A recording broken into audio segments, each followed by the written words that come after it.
Hi guys, ito na yung part 2 nung Enchanted Cave. Dito yan sa Bolinao, Pangasinan. Ayan yung pinakamataas mong aakitin, yung cross view deck. And then pagbaba mo, ayan yung adult swimming pool.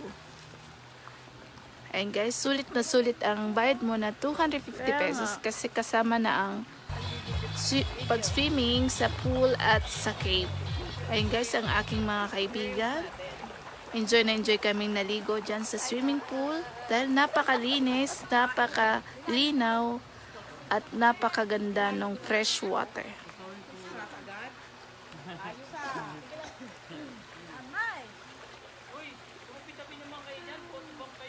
Ayan guys, enjoy na enjoy ako sa paglangoy.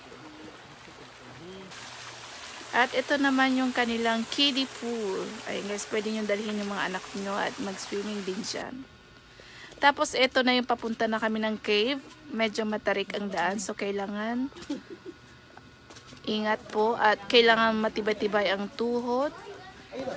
And then ayan guys, sa loob, napakagandang tubig nila sa loob. Napakalinaw at kulay blue. Napakasarap pong maligo dyan guys. Sobrang nag-enjoy kami at nakailang beses kaming balik. And that's it for today's video. Thank you for watching guys. Bye!